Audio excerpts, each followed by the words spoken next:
Hello and welcome to the Gaggle Web Challenge, and if necessary, destroy media narratives. I'm George Szamuely. Here with me today, of course, is co-founder of the Gaggle, Peter Lavelle. So, Peter, ever since the G7 meeting in Evian last week, we've had two kind of rather interesting um, consensus forming judgments being issued by the leaders of the Western governments and, of course, their media acolytes. And both are in some ways surprising and yet not so surprising. I mean, the first consensus is that Ukraine is winning this war. Russia is in desperate straits.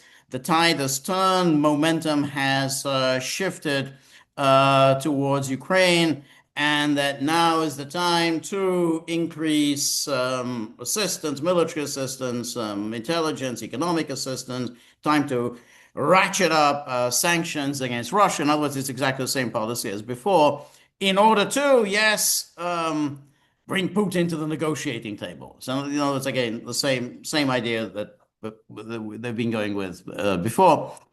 So that's one consensus, and it's just repeated ad nauseum. Yeah, well, that's a meet that is a elite consensus that we've Yes, had. exactly. That's right. And it's, you go to the Economist, you go to the Financial Times, and all the media outlets, they all repeat this, that the tide has turned. Though they never really exactly explain what they mean by that and how exactly Ukraine is winning this war. But it doesn't matter. You just keep repeating the same thing. So that's one consensus. The second is a rather more interesting one, and that is that President Trump, who had come to power in January 2025 and who had campaigned in 2024 on promising to bring the war to an end, either on the first day, or in fact, he actually said that he would get it done before his inauguration.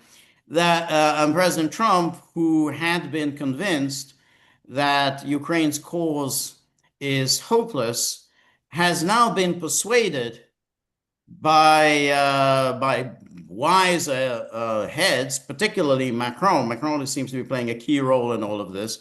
So goes this narrative. Exactly. Okay.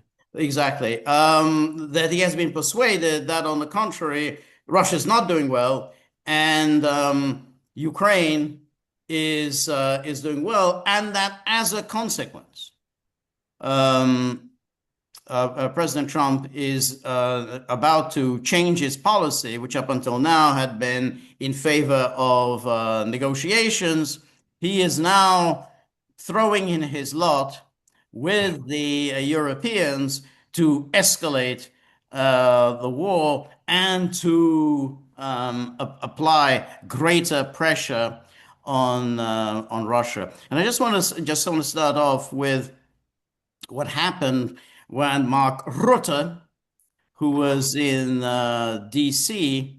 this week, and during the news conference in the Oval Office, Trump was indeed asked about what his view of Zelensky was. Let's just watch how he responded.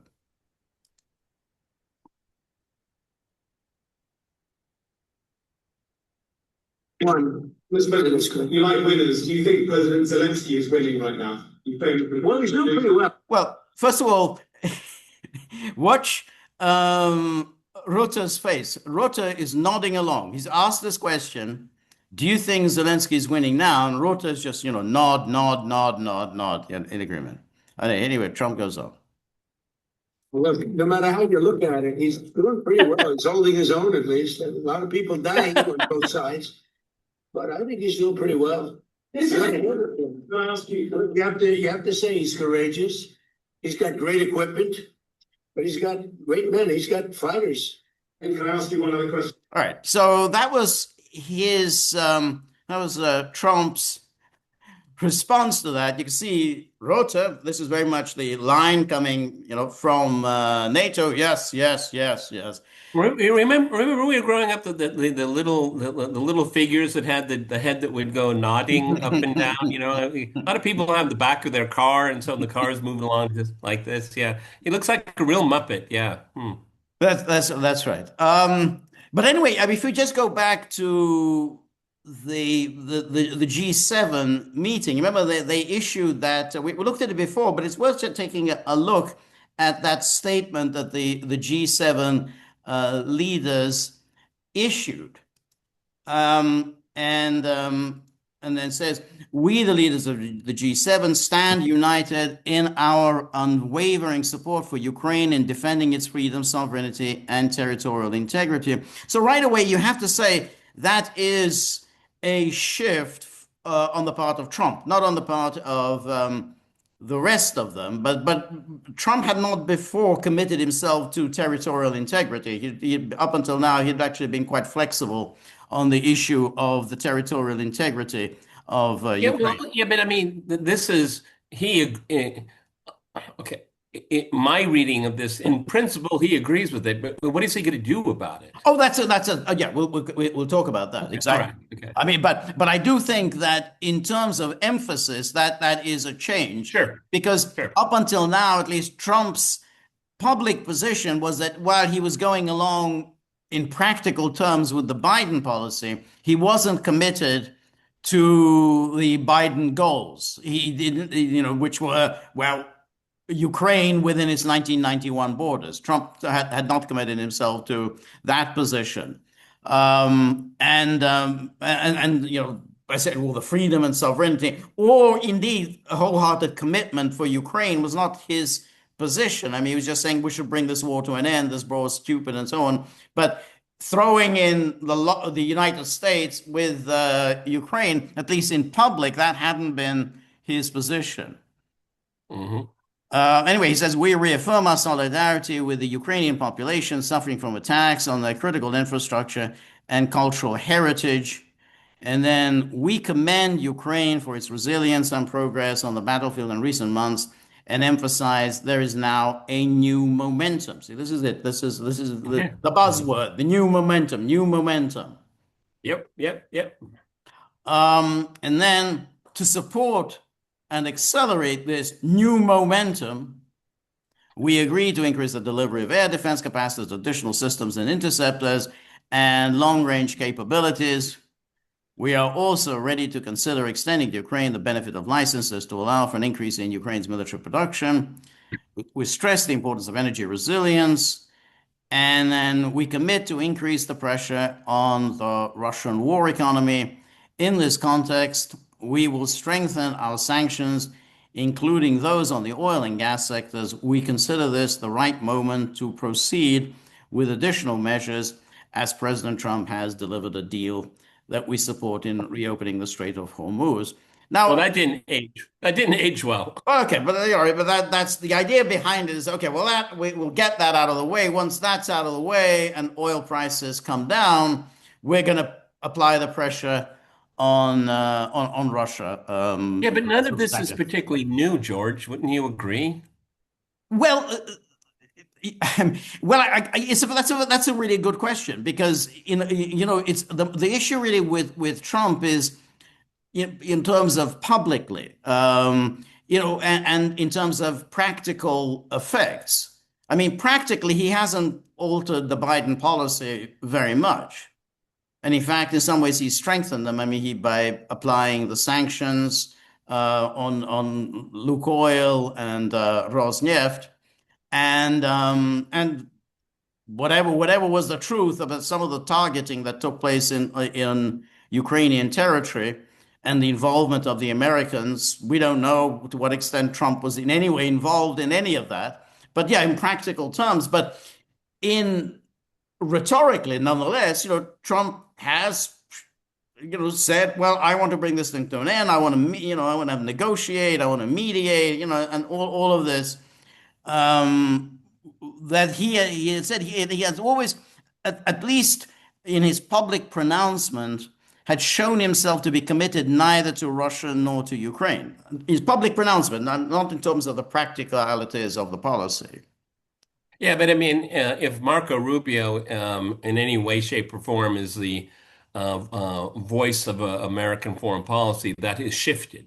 The United States is on the side of Ukraine now. Yes. He said that in the Yes. congressional. Yes. He Now, did. Yeah. what does that mean? It's hard to say. I Yeah. mean, my read of this is, I think it's pretty simple. Um, the Europeans see this is their perception. They see Trump on the back foot because of Iran. The midterms are coming up. Trump wants to win. This could be his win. But at the same time, Trump is, he's gonna say, people have told me this Right. before, And so, now, I mean, one catastrophe, and now you want me to go to war with Russia. I mean, wow, how is that going to work out? I think if anything, George, I may be wrong, but maybe he was just happy to talk about something else. I And think that, and you have Rudy Fruity there, talking up his. I don't know if you saw the whole clip, him coming, kind of dancing to the charts and all yeah, yeah, this. I yeah. mean, it was really a circus. It was really embarrassing for an adult man to behaving like that. That's that's Rota in general, and you'll recall as Trump got very exuberant about a subject that he cares about, which Ukraine isn't a subject he cares about. The subject he cares about that he's brought law and order and safe streets to Washington, D.C. And he exuberantly turned to Mark Rutte and said, "So now you and your beautiful wife can walk the streets of DC safely." And of course, everybody, in Holland would be laughing because, of course, Mark Rutte is a lifelong bachelor. Just leave it at that, but is known as a lifelong bachelor. So it was kind of funny when they say, "Oh, you and your beautiful wife." Yeah, yeah, it's kind of code, if you know what I mean. Okay, Exactly. that's it. That's his business. Yes, Okay. exactly, exactly. But it was Uh, just very funny, because Trump gets carried away when it comes to subjects he cares about. So yeah, I DC and mean, so on. Yes, yeah. you know, he could have, Rucher, he could have been a little bit more clever. You're saying, by the end of the year, you could have your ballroom and a victory in Ukraine. What do you think? Huh? All right. Yes. Oh, we could maybe name a wing of it, after, I mean, again, just pulling him along. You're absolutely right, talking about things that interest him. But it remains to be seen. Do you have any more slides? Yes, I do. Yes, yes. Oh, Yes. okay, keep on that. Well, so anyway, this was the G7 meeting, and then here's Macron Oh, sending out. I should have shouldn't let you go. If you're going to tell me it he was sends out this okay. very, very excited tweet. Since the G7 in Evian, we are living through an important moment, the reconvergence between Europeans and Americans on Ukraine and the Middle East. So says Macron. Okay. That's right. Then it says next key step, early July. That's the big one, the big boy. Yet another NATO summit. This time in Anchorage, and so will allow us to. And then we have the story in Le Monde. Also, a lot of celebrations by Friedrich Merz. But they're putting all the pressure, and in all sorts of ways. And then we have Maloney, the sort of the phony baloney Maloney, who says President Trump, like all of us, simply acknowledged that there was no serious willingness on Russia's part to discuss peace. Wow, talk about projection. Keep going. Well, but you see, that's very interesting because this is where it gets a little beyond what Trump himself has said on the record. Because I don't remember Trump ever saying that. I mean, that's not on the record. Yes, he signed onto this G7 statement, but this is the opposite of what Trump has been saying all along. He's actually said Russia is interested in ending this war. Putin wants out of this war. And correct me if I'm wrong, but the American side has not completely, officially, publicly walked away from Anchorage. The Russians have. Okay, but the Americans haven't. Maybe I missed that. Well, this is what I want to come to that because that's very important because there's now been a sort of a contretemps between Rubio and Lavrov about Anchorage, what was and what was Oh not yeah, those agreed. were just ideas or Well, proposals, right? that's exactly it. I mean well, that's the the Rubio position. Yeah, we just talked about. Oh, look, I mean, to be fair, nothing was signed. I mean, they had a No, discussion, and then they went their own separate ways. So there was no, you can't really say there was an agreement when there wasn't an agreement. What I I mean, when it ended, you remember it was a strange kind of ending. It was quite short, and then they had a joint news conference, and Trump uncharacteristically let Lavrov go, not Lavrov, Putin go first, and then Trump gave a kind of quick summary and said optimistically, well, we're very close. We've sorted out, we're 90% of the way there. And then they left. But there was no joint communique or any there joint was no statement. lunch. There was no And there was lunch. no lunch and I'm sure the lunch that was planned would have been a good Oh, one. in Alaska, can you imagine the seafood? Oh my God.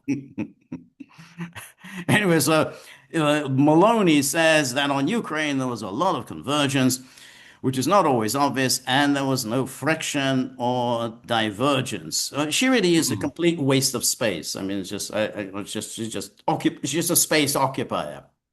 Um, She's reduced herself to a fashion influencer. that's right, exactly. Yeah, well, yeah, exactly, exactly.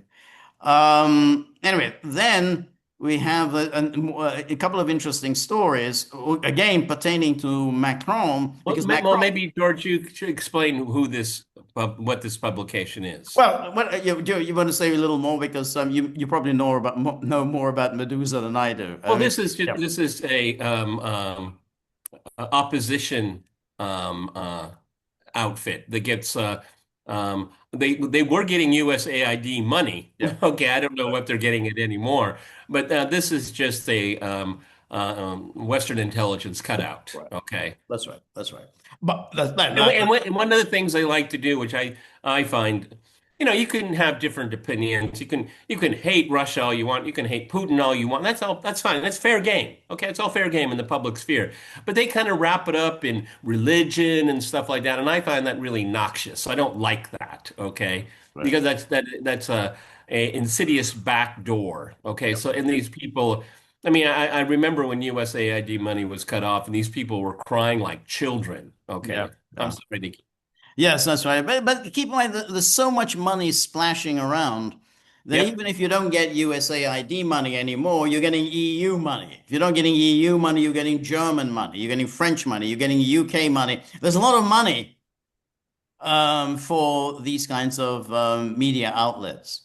Um, but anyway, here they have quoting Macron, who says, well, Trump believed Ukraine would lose the war with Russia when he returned to the White House in early 2025, but has since changed his assessment. Well, We don't okay. know. We don't know. I We mean, don't know. We don't we know. saw what he said in that little clip with Mark Rutte. He didn't say that Ukraine was going to win. He says, "Oh, he's a tough guy. Ukrainians are, are very tough, and they're fighting with great tenacity." That's all. He's not said that they're winning. And then he thought Ukraine was going to lose. Everything went badly in the Oval Office during the meeting with Zelensky. And this is Macron speaking in an interview with France TV. He added that the Trump-Putin summit in Anchorage raised fears of a deal under which Ukraine would be required to surrender territories Russia had not even captured. Well, it's no, you don't have to be a genius to say that. Well, Okay. that's right. I mean, that's all been really publicized, though it's never, no one has ever said this No, there were explicitly. never any details. The Russians Never. never spilled the beans either. There's never been any details. And then after the Anchorage summit, Macron said European leaders traveled to Washington to persuade Trump that such terms were unacceptable. And of course, we well remember that extraordinary meeting with those Europe's leaders, all of them, Starmer, Macron, Yeah, it was yeah, a real struggle session. Yeah. exactly, all sitting in front of the school principal's desk And Also known as Daddy. exactly, and he was looking upon them very sternly, and they were all there, bowing their heads, but basically telling Trump to not go along with this deal. George, did you ever see The Apprentice? I didn't really. I I missed. never saw it, but I could imagine that it was a memory that he had. This looks like The Apprentice. Look at, I was waiting, when you look at those pictures, I was waiting for him to say, "You're fired." That's right. Okay. That's the Celebrity Apprentice. Celebrity apprentice. We have come a very long way since then, and that path is first and foremost a victory for Ukrainians, their capabilities, and their persuasiveness. President Trump saw that everything he had been told that Ukrainians would fall and that they would not survive the winter turned out to be false. So but this is also very, very interesting. I mean, here's Macron speaking on behalf of Trump. Now, Again, yes, yes, everybody speaks on behalf of Trump. We've chronicled this. that's right. Now, Trump has not denied these convers that what the Macron's characterization or Meloni's characterization. I mean, he now sees Russia's not interested in peace, which is something Trump has never said. But nonetheless, they put it out there, and Trump hasn't really corrected them. Though you have to say he's not a great fan of the Europeans. I mean, you could say whether it's cause or effect or whatever. He had the blow up with Maloney a couple of days after this. It was after the meeting at Evian that he expressed his disgust with Maloney. Anyway, here the story is confirmed. RBC Ukraine. Macron says Trump was ready to give up Ukraine to Putin in Alaska. And then Trump, I mean, how does Macron know that? yeah, that's right. But that's of course is yet another very interesting aspect of this. That Macron is talking and talking and talking. He wasn't there. He wasn't in. Oh, yeah. Anchorage. Emmanuel Macron is a very important confidant of Trump. No, he's not. Right. Okay. Right. I mean, this is all part of the way George defined this narrative. This is how it works, Right. everyone. That's right. Yeah, that's right. That's right. And but that's the part of it. That's what's so important is to create the consensus. If you're going to create this consensus, and then everybody has to repeat it. So Exactly. yeah, Look, okay, here, let's look at this here. Donald Trump and Vladimir Putin were planning a large-scale division of Ukrainian territory. Well, if you look at the Russian position, is that one of Russia's demands is that the complete withdrawal of all Ukrainian troops from Donetsk. Okay, Lugansk is free, Kherson and Zaporozhye. Well, that the Russians have already told us this. Like it's like 2 years ago now. right. Okay, and so you're looking at the Russian proposal and you're extrapolating it to saying, oh, this is what Donald Trump believes. There's no, you Oh, can't connect the two. no, I mean, it's you have intellectually dishonest. right. Okay. No, you absolutely can't. But I do think that what we don't know exactly is what Trump believed he was doing when he went to Anchorage. I mean, and that's the We part may that I think remains a mystery. we may never know So too. right, that's right, because he evidently thought that a deal was on the cards. I mean, that's why he went to Anchorage, and so we don't know. I mean, the way the Russians presented and the way Lavrov has repeatedly said what happened is that there was a proposal from Witkoff. It was that Steve Witkoff had presented this proposal to Putin when he met Putin sometime before Anchorage.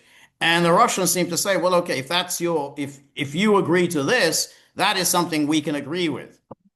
And then presumably that got back to Trump and said, hey, we're close to a deal. The Russians seem to be in agreement, and I think then he went to Anchorage, but it's not clear to what extent Trump really understood what was being discussed in Anchorage. George, and it just occurred to me, this may be just kind of an occupational hazard of being a real estate mogul. Witkoff comes out of a meeting with Putin many hours long, and then he talks to Trump and says, "Oh yeah, we're real close." But Right. is that in real estate thinking close? Mhm.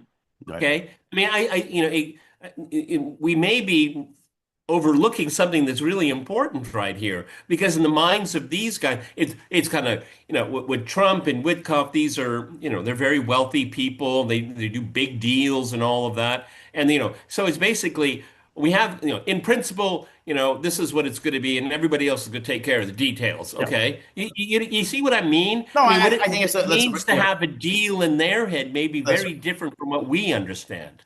No, I think it's a very good point. And it may be that in real estate, I mean, I haven't taken part in real estate deals. They may think, hey, this, this big real estate tycoon will take over all of these properties, and we've just got to now crunch the numbers, figure out, what the dollars and cents, and it's a done deal. And think, hey, we're very close now, so we can just leave it to the lawyers and the accountants to crunch the numbers. And so that's possible that that's how he was thinking, not realizing, first of all, that the details are going to be absolutely critical, and not realizing that a lot of other people are going to be involved in this deal, namely all of the Europeans Well, who got very emotional about this. And of And course, Ukraine. yeah, Ukraine, exactly. Yeah, yeah.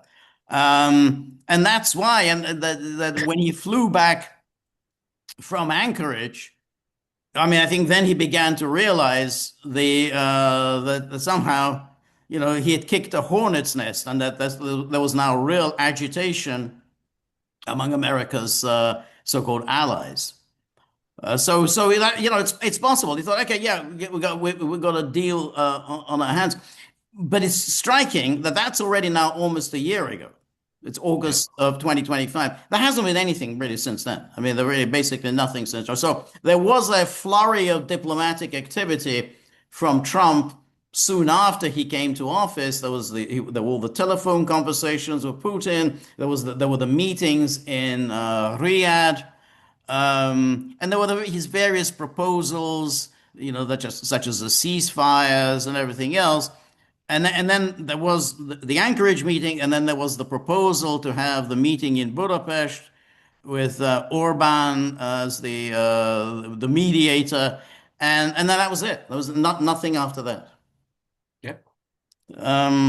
Anyway, in August 2025, a fateful document was nearly signed at the military base in Anchorage. Well, this is where, boy, again, how does he know that a document was nearly signed? Oh, come on, everybody.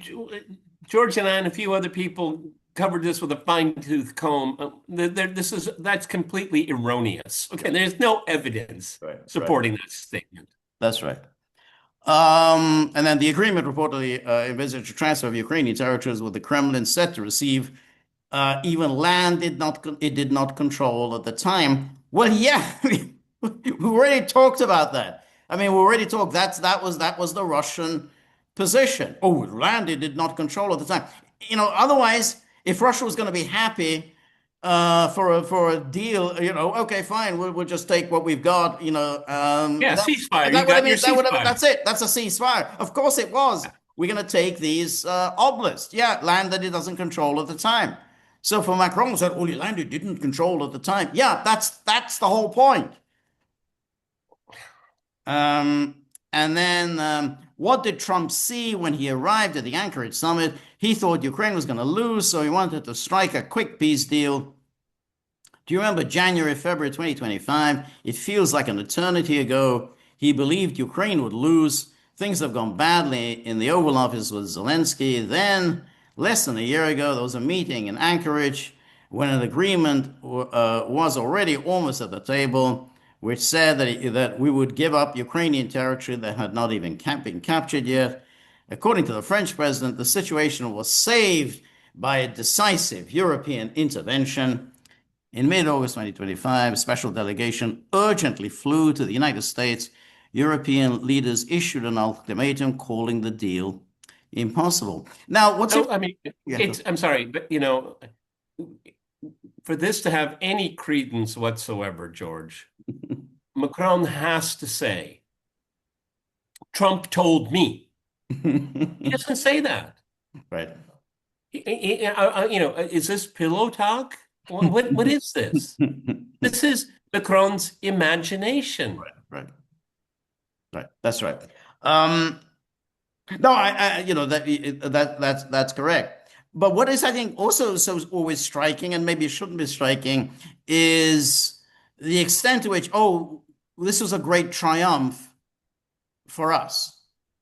For Okay, peace. For peace. Yeah, right. that's right. So basically, you've kept the war going for another year. You know, and God knows how many people have died during the 10 months since you intervened so decisively, and you intend to keep this going. And you deceive the public And he's by proud of this. he's proud of it, and you're deceiving the public that somehow Ukraine is winning this war. I mean, if you really care so much, then go ahead and go and send your French forces in there. You think this is such a big thing, such a big issue, such an And if existential they're matter for going to Europe. win, Yeah, and if they're going to and if you're going win, to win, I mean, if Ukraine's winning, then boom, send your forces in. Let's get the job done. yeah, you might save your legacy, Macron. Yeah. So that's why it is so fraudulent. And saying, oh, this is some great triumph. You've kept the war going, and you intend to keep the war going. But this is where I think I think it's revealing is that Macron and the rest of them are waiting Trump out. I mean, they already know, Trump only has about 2.5 years left. And then whoever comes in after Trump is likely to be more Russophobic, more belligerent, more hawkish on Russia than Trump has Well, been. yeah, but and that fits very well with a number of things that we've talked about over the last few weeks and months.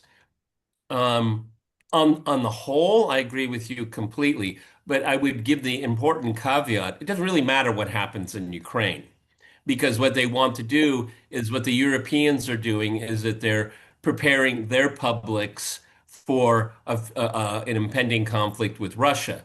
I agree. And they want to keep that going. And I Yes. want to talk about later why they're doing that. That's right. And so Ukraine is, irrespective if Ukraine is winning or losing Right. in reality here, Right. it Right. is the perfect cudgel for them Yes. to this new European militarism. Yep. Okay. Again, it doesn't matter what happens in Ukraine. Yep. Okay. And I agree with George on this point is that this shrinking window of 2.5 years, they need because they want to have a continuity of this policy, and then a new person comes in the White House and will, leap on board, tip to tip flying, Right. as they like to say, Right. and Right. Europe will be prepared. Yes. Okay. Yeah. It has, again, I want to stress this has nothing to do with Ukraine. Yeah, I agree. I agree. That's the plan. Yeah, keep it going, and ultimately to make some intervention at a later stage.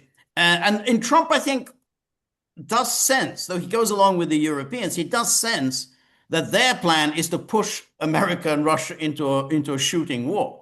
The Europeans know that they cannot take on Russia. So their goal is to push and prod the United States into it, this Article 5 nonsense and so on. Oh, we're under threat, Russia's attacking us, we're all in danger. So you, America, you're going to have to do the fighting for us. Exactly. Exactly. And Because they have 6 decades of being addicted to this doctrine that at the when in case of emergency call 911. that's right. That's Pennsylvania Avenue 1600. That's right. That's right. That's right. And then, so anyway, this is the special delegation. Diplomats explained to the White House the real situation on the ground. Ukraine Real continued situation, the real the situation. real situation. Continued to fight. Ukraine continued to fight despite all pessimistic predictions. And then the French president stressed, "We tried, and since then, so much has happened. This path is above all and mostly a victory for the Ukrainians in their capacity and reliability." President Trump saw that everything he was being told, that Ukrainians would lose and that they would not make it through the winter, was false. Who was Well, we telling have, Trump this? I'm talking. He was being told. Who told him all this? yeah, Um, so and we haven't got to winter yet, folks. yeah, Okay. yeah, that's right. And then today the American leader's position is fundamentally different. The resilience No, of it's not. It's very unclear what the It's position very is. unclear. That's exactly it. Because in fact, Trump is just making very anodyne comments, and I think this is a change that's taken place in Trump. He does seem to now have lost, at least for the time being, he seems to have lost interest in Ukraine. He just can't get interested in Well, it. it's not surprising. Right, Okay. right, yeah. And then according to Macron, Trump now views Ukraine with deep respect. Now he sees courageous, innovating people Well, whom I he guess respects. who would have thought that Macron is Trump's confessor? Okay. Exactly. Who'd, who'd have thought, Trump, as he's always demonstrated a great fondness for Emmanuel, his good friend Emmanuel. Anyway, so here's the story in the Kiev Independent says Ukraine believes it secured Trump's backing to act more boldly towards Russia. Notice I how believe. that Ukraine believes. Well, either you got this or you didn't get it. I mean, you can Well, believe I what you believe like. this is BS. Okay. Ukraine now believes it has secured White House backing for a campaign aimed at forcing Russia into meaningful negotiations. I love the way they always present these things in this absolute jargon. Oh, it's aimed at forcing Russia into meaningful negotiations. You What mean is meaningful? doesn't Meaning, mean it any? sounds nice. It means capitulation.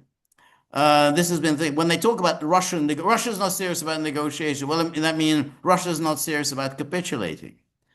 Well, Russia's always been open to negotiations. In fact, as always. I mean, there's been never been any moment that which they weren't open to negotiations.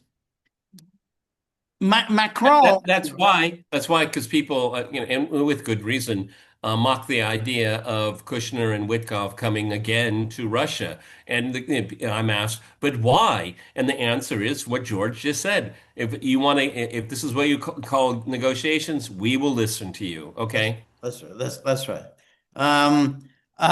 But forcing to meaningful negotiations. And then US President Donald Trump privately told Zelensky to act more boldly. I love this. He privately told him because, again, he has such high regard for Zelensky that he tells him things in private. Oh, Yeah. a senior Ukrainian official told. Okay. The message comes as Kiev intensifies efforts to secure a meeting between Zelensky and Putin, an idea Trump has endorsed, but one the Kremlin continues to avoid. Yes, for a good reason, a meeting that's just simply going to be a PR stunt. No one's Of going to course. agree to anything like that. And that's exactly what Zelensky would have in mind. Well, So, I mean, the Kiev Independent, again, they're playing with words here. Trump has endorsed, but one the Kremlin continues to avoid. I mean, and what do you mean avoid? right. Has rejected. Well, that's right. But what the Kremlin has said is, well, we will meet at the appropriate at negotiators at the appropriate level, which is what normally happens. Meetings at mid-level diplomats on either side, and then if there's progress, then more senior figures join in the talks. That's always been the way things are done. You don't get presidents rushing off for to negotiate when basically we don't even know whether the other side is serious about negotiations. I mean, Lyndon Johnson didn't rush to Paris to take part in the Paris peace talks with Vietnam. And then Trump says he doesn't really believe Putin will do anything without pressure. And while U.S. officials stopped short of confirming whether Trump explicitly supports Ukrainian strikes inside Russia, they said the president views strength as key. President Trump believes in peace through strength. Everybody knows what Trump believes. I love this absolutely meaningless term, peace through strength. But yeah, oh, he believes in that. And Throughout this presentation here, we have, except for the very short clip a video clip that George showed us, yeah. there's no other indication of what Trump thinks about any of this. No, none at all. Not at all. According to Ukrainian officials, Zelensky's team concluded that Putin, who has sought to avoid openly antagonizing Trump since his return to the White House, would have a much harder time rejecting an invitation coming from the U.S. president. Absolutely. I mean, I'm not biting. I'm not biting. I mean, unless there was some serious talks. I mean, yeah, Putin's not going to go, have a pointless meeting unless is there a plan that this to be negotiated? Just a pointless sit down. No, it's not going to do that. During that June the 16th meeting, Zelensky floated precisely that idea. The Ukrainian president proposed that Trump host a summit in the United States involving both Zelensky and Putin. Trump has said nothing along those lines that he intends to. Yeah, go on. During their June 16th meeting, no, that was kind of a little gaggle on the sidelines. That's right. That wasn't a meeting. That wasn't a meeting. It wasn't a meeting, and in fact, it was noted by the media that Zelensky did not get a one-on-one meeting with Trump. It was just a sit down, briefly, like at a cocktail party. You just exchange a few pleasantries and then you move on to someone else. So there was not a one-on-one meeting. And then here, over the weekend, Zelensky said Trump supports the idea of allowing Ukraine to produce missiles for the Patriot air defense systems under license. The issue has taken... No way. No way. And again, Trump has not agreed to that. No way. Exactly. It's not going to happen. They won't let the Germans, the French, the British, the Japanese to do that. They're not going to allow Ukraine to do that. Absolutely. You know why, everyone? Because that technology will be within 24 hours. It'll be sold to someone in Russia. Okay. Yeah. No, exactly.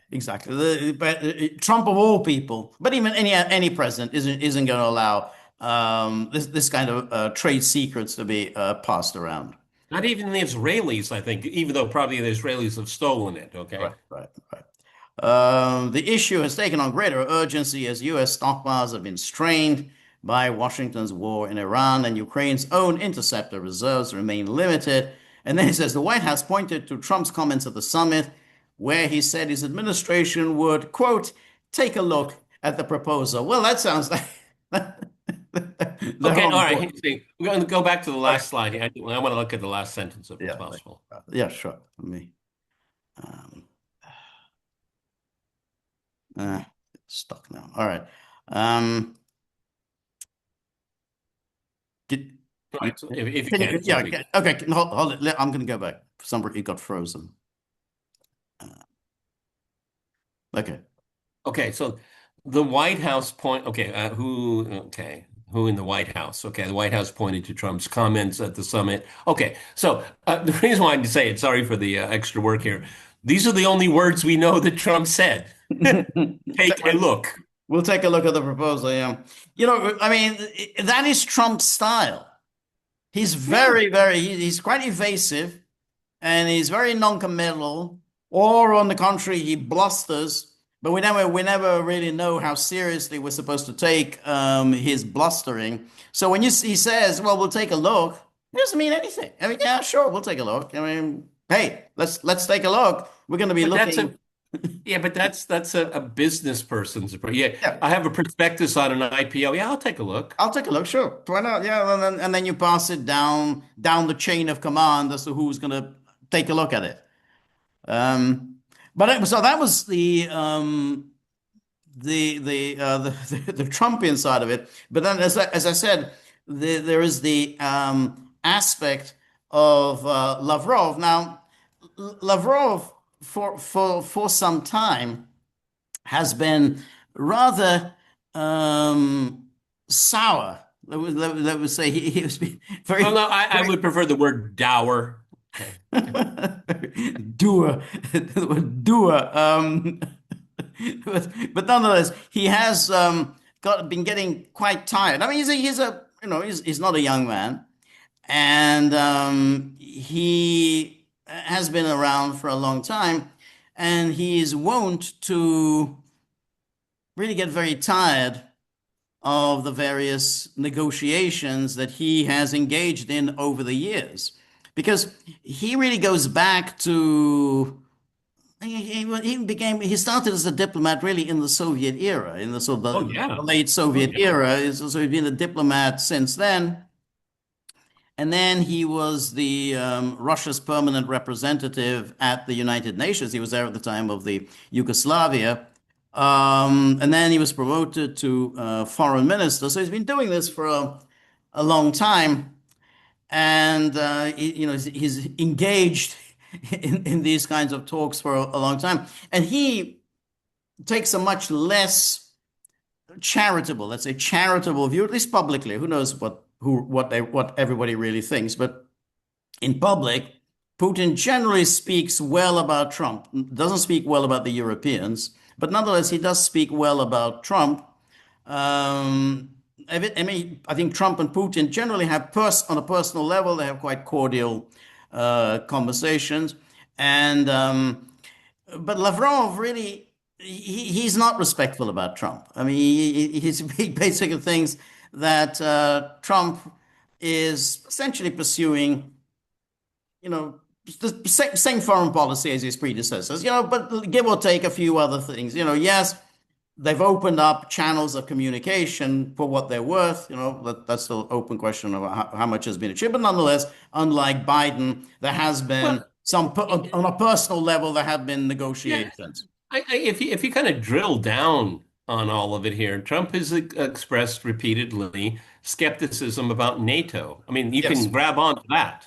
that's that he has. Everything else, He has expressed skepticism about NATO, hasn't really followed through on that, and where I think the Russians particularly pounced on what Trump has said when Trump said, I think during the campaign, maybe after he was elected, that hey, I can see Russia's point of view. Who would want a hostile military alliance on their borders? And so that, I think the Russians were really quite, hey, you now you've understood our position. But can you, and Twitter had a meltdown. yeah, that's right. And that the Trump, but this is really the problem with Trump is that he says things and then he doesn't really follow through on them. I mean, we saw this during his first term when he advocated at least an improvement of relations between the United States and Russia, which didn't really come about. He didn't really push Because that of Russiagate, because of because of Russiagate. Russiagate, but he didn't push. It could have been up to him to push, but he didn't push. But there's a lot of other things he didn't do that he could have done. He could have withdrawn from Afghanistan. He didn't. He could have withdrawn from Syria. He didn't. Could have withdrawn from Iraq. He didn't. He So, didn't so have to put. He didn't have to. He didn't return Russian consular their buildings and consular service. He didn't give them back. That would have what right, would have it cost him? Oh, he's right. a Russian agent. No, it was Russiagate worked perfectly to plan. Perfectly. That's right. That's right. That's right. But anyway, after Macron was on record for saying all these things, because he's essentially as we watch these excerpts from these interviews, Macron was exultantly saying Anchorage is dead and buried. No more. That's it. It's gone. G7 basically buried Anchorage. I mean that was Macron's boast in his interview. I don't cause and effect. Sorry, I mean, you can make that claim, okay. Okay. Or maybe it was the lining up of the planets. Okay. It could be a lot of things. Okay. Right. Hey, here is a very insignificant historical figure who will be very quickly forgotten, trying to make an historical claim. Okay. I mean, this is patently obvious. Um, I'm going to say, because I don't want to forget it, is that, and I want your thoughts on this, is that look at Starmer. Well, he's gone or on the way out the door. Macron is, I think he has record low approval of any. He'll be gone next year. Yeah, yeah, yeah. Yeah, and he'll be gone next year. I'm pretty sure he has the lowest poll numbers of any sitting president since the That's bowling began. Yeah. yeah, right. Polling, exactly. Merz is even worse. Right. Okay, and so George, so is this what they're hooking their wagon to the Ukraine story because their abject failures and everything else that they have done? I mean, I find that truly extraordinary because there is no evidence that Ukraine is winning. Is Russia being hit and is Russia being humiliated? Right. Absolutely. No sugarcoating it. No sugarcoating it. No. Forcing a form of emergency rule in Crimea. Yes, that's happening right now. Okay, it's not nearly as bad as Right. Western media is putting it. But yes, there are administrative things being done in Crimea because it is being assaulted by Ukrainian drones with the help of NATO nations. Okay, but these are separate things. These are very separate things, and they're trying to conflate them. Right. Is that altogether in toto, Russia is losing? Right. What did Scott Ritter teach us? The political math doesn't add up. Go ahead. No, I think there's no question. The argument is always the same. We need to send more arms to Ukraine. We need to apply more pressure on Russia. That's always the conclusion. Whatever's going on, that's the conclusion. But sometimes the story changes. Sometimes it's because Russia is about to invade us. So therefore, we need to supply more arms to Ukraine and apply more pressure. Sometimes it's Russia is on the back foot and they're in real trouble. Sometimes Ukraine is on the brink of collapse. We need to send more arms and we need to apply more pressure. So the conclusion is the same, but the premises vary according to what's optimal. They've decided that the way to get around Trump is to suggest, and that interviewer, or not interviewer, the questioner in that presser got onto that. Hey, you like winners, Mr. President. Do you think Zelensky is a winner? And there was Rota. He's a winner. And so so that may be the way to get around Trump to say Zelensky is a winner. You got to support a winner. Russia are losers. Again, how the media is so unprofessional. Oh my goodness. I mean, they probably gave Rudy Fruity a tongue bath while he was in the Oval Office. Okay. Extraordinary. Extraordinary. Yeah. So now the issue of the popularity is very interesting because yes, you're right, Starmer. One of the And they're not popular because of their Ukraine policy. no, that's right. So, but he's very, very unpopular, and yet we can say that that policy is not going to change. Starmer will be gone in a couple of weeks. The policy will remain. Andy Burnham, he will continue with that policy. And even if the Tories were to win an election, the policy wouldn't change. If Nigel Farage were to win the election, that policy wouldn't change. And now the most recent pronouncements from the national rally, whether it's Marine Le Pen or whether it's Jordan Bardella, it suggests that that they're not going to change the policy either. We know Georgia Maloney, despite all the hype, she didn't change the policy. So it's the remarkable thing that there's no popular support for this. The political leaders associated with this policy are universally despised, and yet the policy cannot change. And that's what this is a overwhelming success for those that have engineered this narrative. I mean, they've done a remarkable job. They don't really know how to do anything in a temporal sense, okay? But Right. they're very good at message control. I mean, hats off. I mean, you guys have really pulled off. I mean, there really are unicorns out there, really. Right. That's right. But anyway, here was the story from Reuters about with referring to Lavrov, saying that hey, we would like to know whether Macron is right. Do the Americans agree that Anchorage is now dead and buried? Russia wants to know if Trump has shifted his stance on Ukraine war after G7, Lavrov says. And then Russia wants to know if Donald Trump has really changed his stance on the Ukraine war after Macron suggested that the US president has done so. And then, as far as Ukraine is concerned, we want to understand what happened in Evian. The Americans haven't yet told us what they took away from the summit at Evian or what their future course of action will be.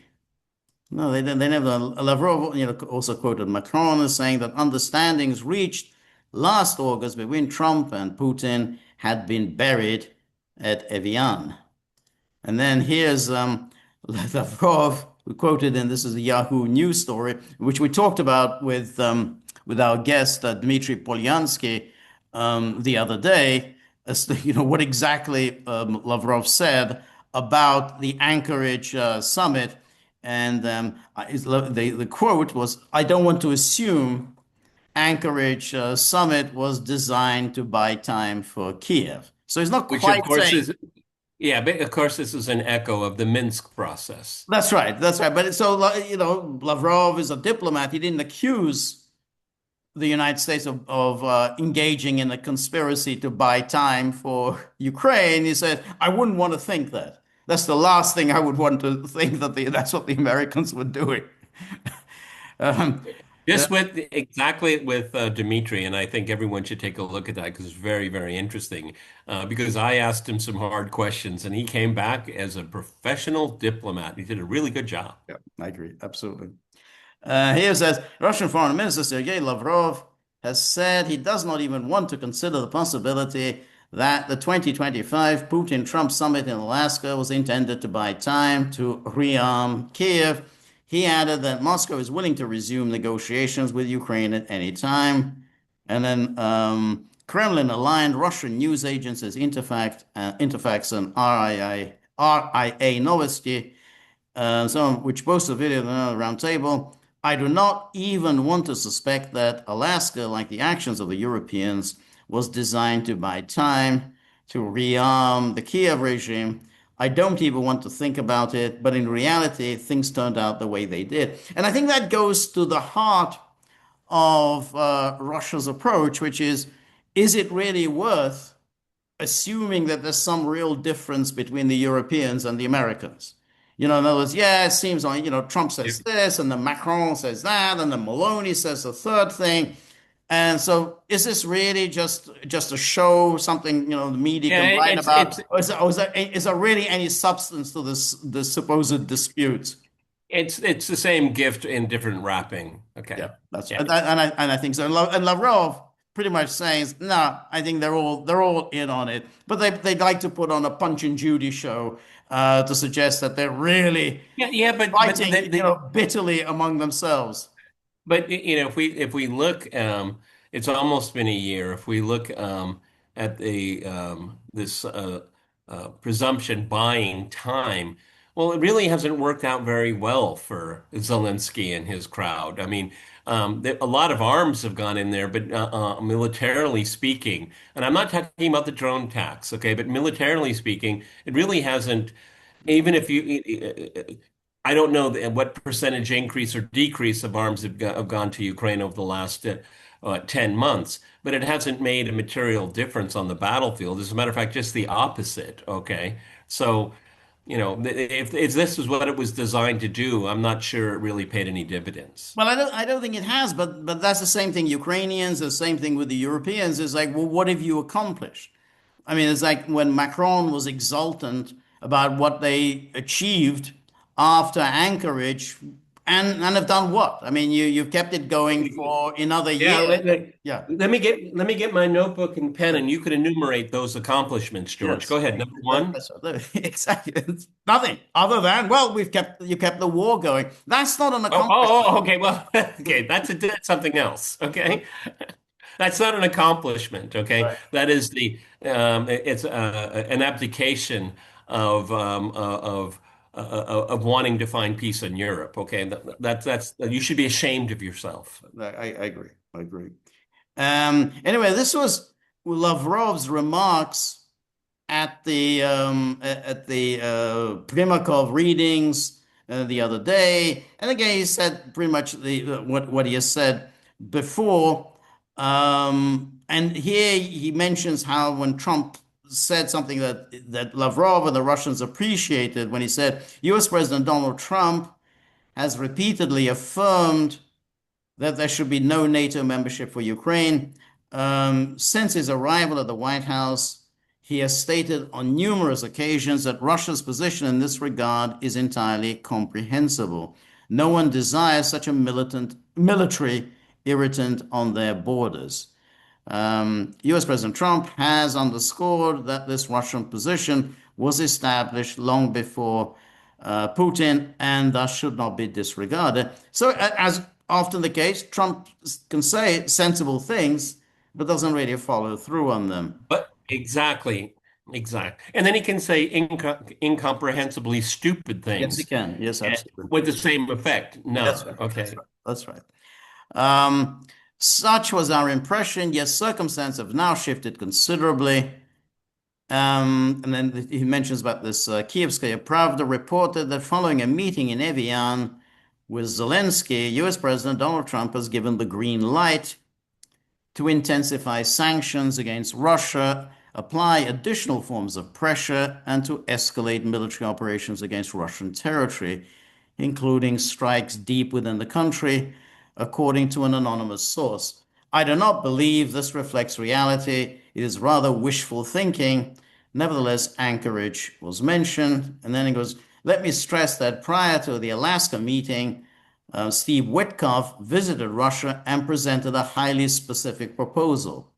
So Putin examined it carefully, and in Anchorage, he informed President Trump that there were certain aspects on which he had assumed responsibility. He accepted the US proposal, although it already reflected a compromise on our part. So And George and I did about 10 videos. we've talked about it a great deal, but this is part of the diplomatic history. I mean, it's important to deal with that, just as it's important to deal with the Minsk process and the Istanbul agreement, such as it was, and the sabotage. This is, part of the history of this war, which was what was agreed upon in Anchorage. So if it seems like Witkoff presented this and then Putin said, okay, well, we can agree on this, even though it's a compromise on our part. This isn't what we had proposed, what Russia had proposed in June 2024 when Putin spoke at the Russian foreign ministry, even though it doesn't go, doesn't meet all of our demands, we can work with this. And particularly, this is the point they said, Witkoff, this was Witkoff, you gave this to us. This isn't our proposal, this is your proposal. So this is your proposal, we accept your proposal. When everything is said and done, maybe many years from now, unfortunately, what Lavrov is speaking about here will be deemed another lost opportunity and in a long line of lost opportunities in this conflict. Right. Because number one, this conflict should have never started. Right. And then December 15th, 2021, Russia presented its and I've said, ultimatum or plan or treaty, whatever you want to call it, to avoid a conflict. Then we had it. Then we had Istanbul, another missed opportunity. And Anchorage will be also deemed as much. If I remember correctly, George, we never put a lot of stock into it. Okay. No, I think not. I think it became clear reasonably early that Trump wasn't prepared to push this forward. He wasn't. He didn't have the political courage ultimately Right. to do it. He didn't. He wouldn't own it. That's Okay. right. That's right. For a while, remember when this was October. October. This meeting is August. October. You could say that's still the follow-up when Trump seemed to agree to this meeting in Budapest, which could have been the follow-up after Anchorage. But he quickly walked away. He walked away from the idea of a meeting in Budapest. I think within 24 hours, Zelensky arrived to see him. And then Trump said, oh, he went back to this proposal of the immediate ceasefire. So once he said immediate ceasefire, well, that's it. There's no deal. And if we made 10 videos on Anchorage, George and I made 25 on ceasefire. And the aborted Budapest summit, which may have sealed Orban's fate, incidentally. I mean, Yes. he might have he might have been reelected if he could have pulled that off. Um, anyway, and so then Lavrov goes on. We believed an agreement had been reached.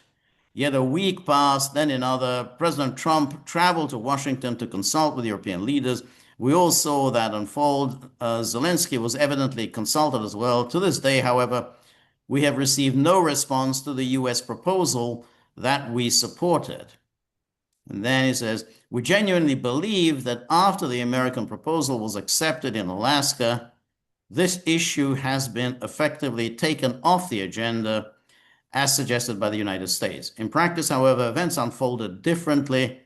After Alaska, I met with Marco Rubio in New York in September 2025 and reminded him that we were still awaiting a response. He said that they were working on it and that there were difficulties. Yet this was their proposal. See, he's now said this several times. This was their proposal. Anyway, meanwhile, shortly after our meeting in New York, Biden-era sanctions were extended once again, while the new sanctions were imposed on Lukoil and Rosneft. The Pentagon has now established new programs dedicated entirely to Ukraine. Plans are reportedly underway to create a training facility in the United States to develop methods of warfare based on the experience of the conflict in Ukraine. At the same time, there appear to be no restrictions beyond practical limitations on arms sales to Europe, so it can continue to pump Ukraine with weapons.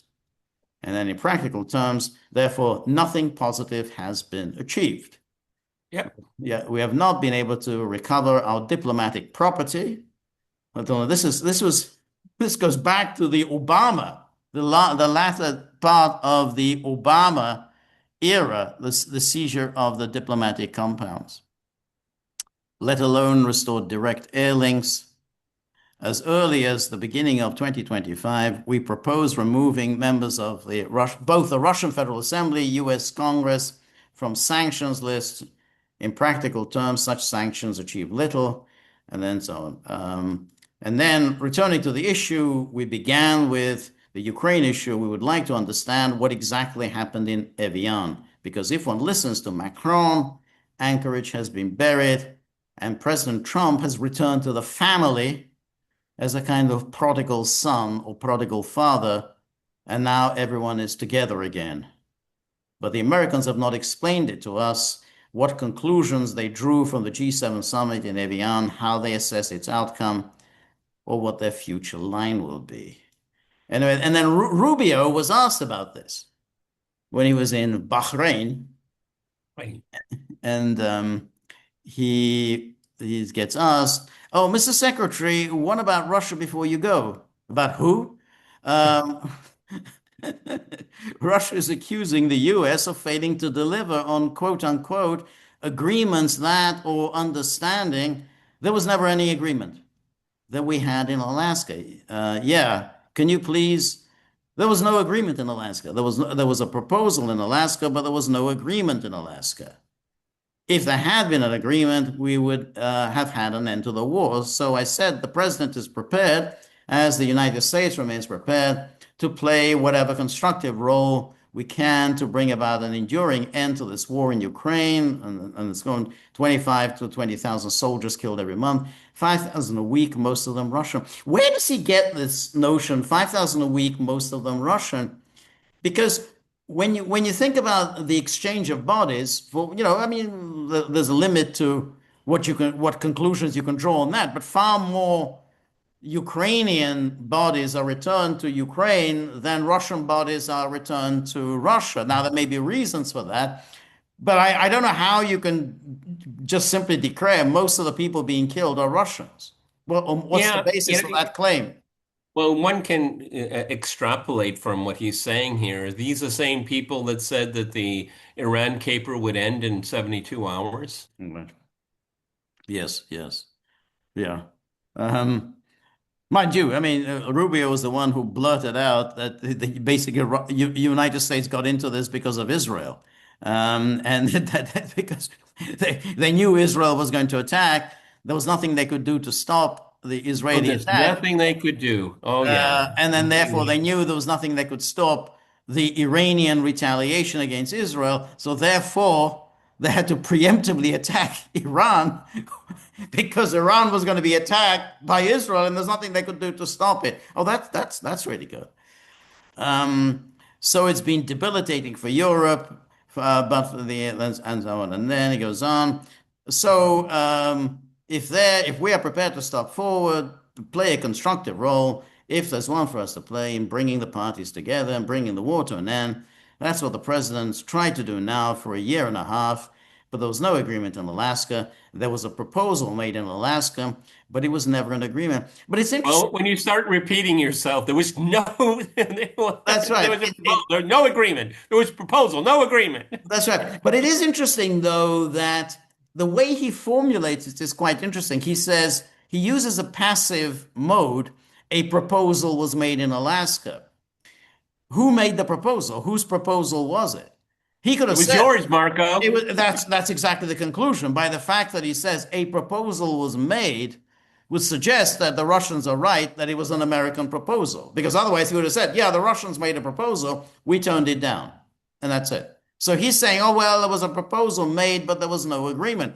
Well, no, it's obvious there was no agreement. I mean, yeah, we know there was no agreement. But the question then, was this a proposal, one that was made by your side? And therefore, that was the whole point of this meeting. Why else was there a summit other than that really we were discussing an American proposal? And then I mean, it's the same thing you've seen publicly reported, right? I mean, Russia wants the entirety of Donetsk to be turned over to them, amongst some other things that they raised. But there was never an agreement. Had there been an agreement, there would have been an end to the war, and that's been the fundamental problem. So Rubio, very smooth. His heart Very, was very slippery. It's Very very, very slippery. slippery. But you always knew his heart was not in this. I mean, he was never going to go along with any of this. This is a neocon. I mean, his whole career has been as a neocon. But anyway, then Lavrov gave this response today to Rubio's response.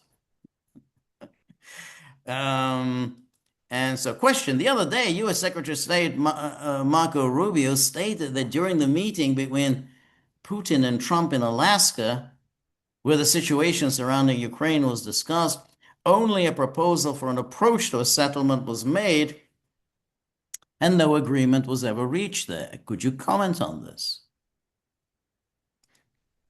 And Lavrov says, well, indeed, we've been receiving a considerable number of questions on this matter.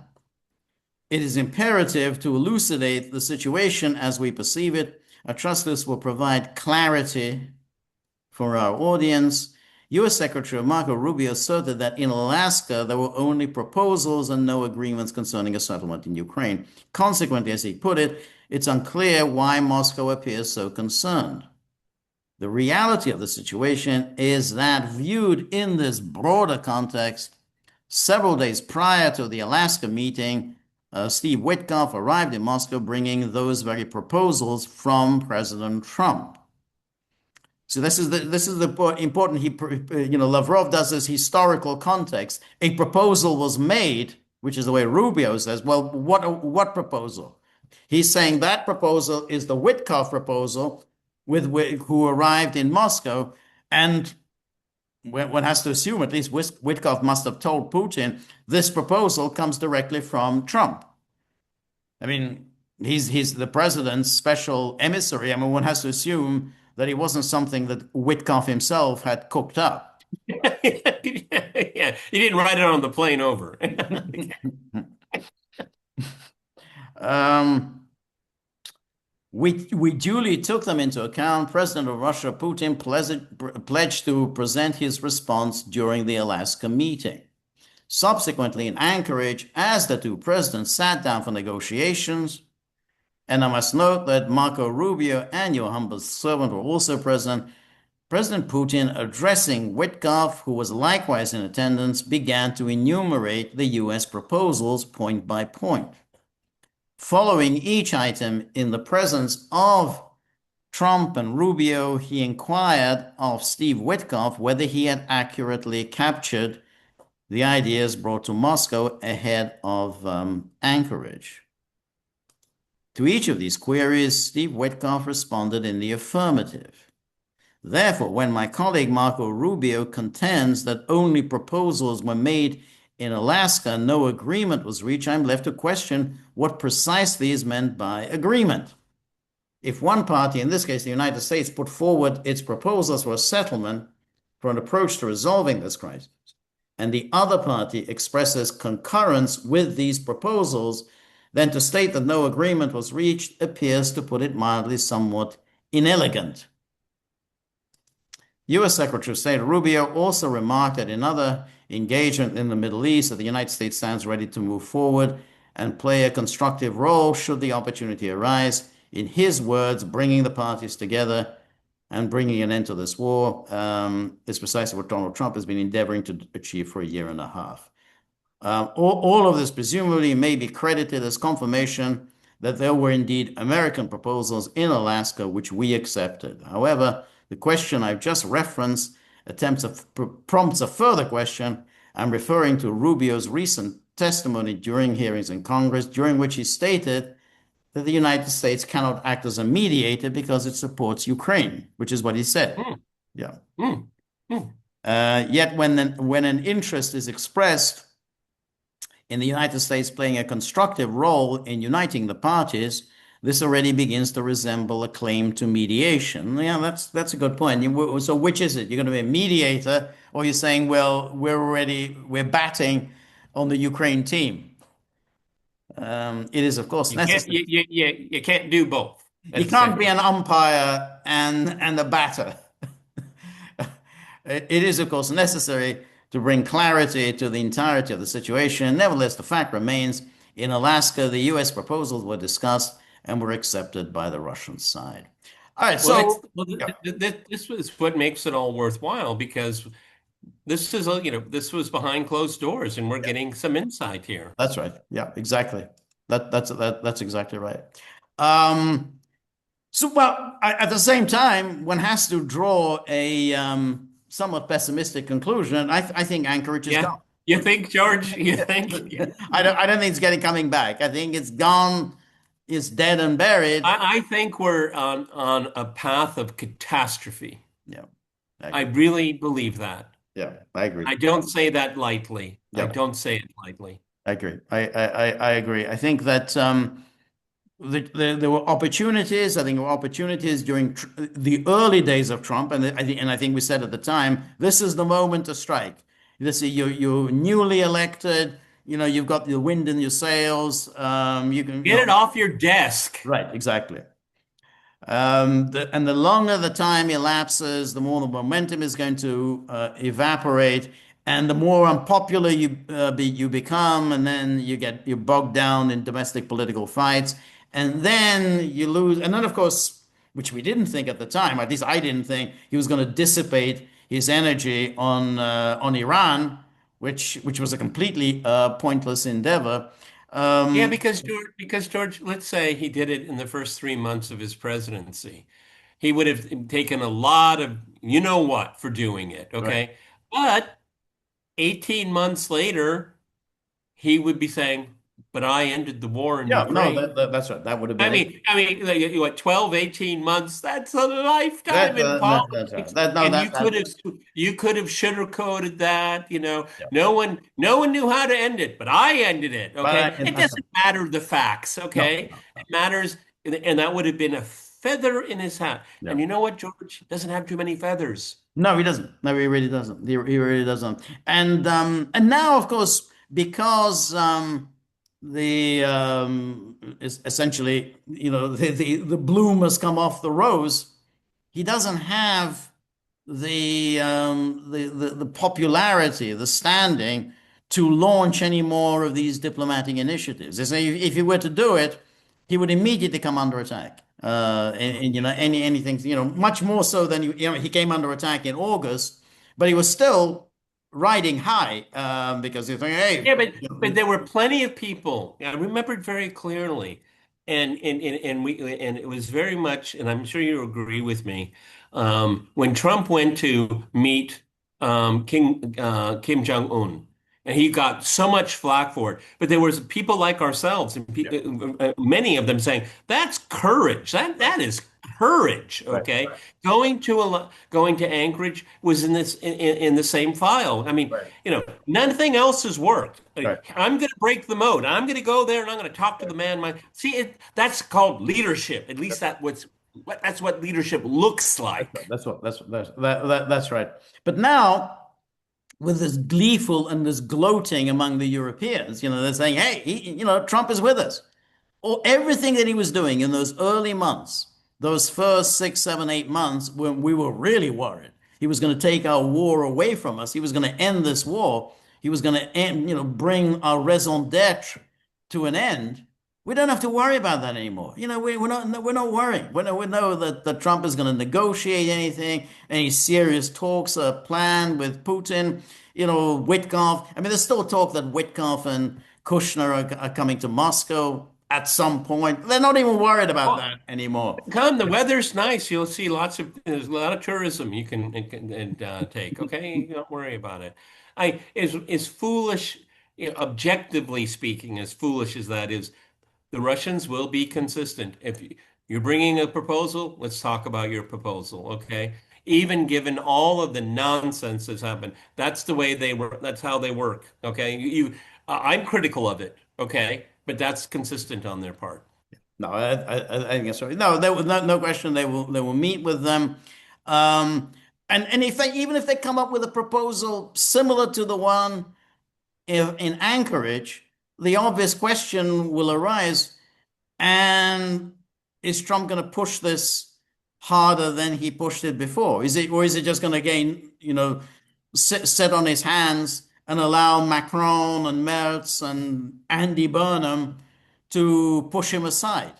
Otherwise, there's just no point. There's no point in having any more meetings. I We're just just going to go through the same thing again.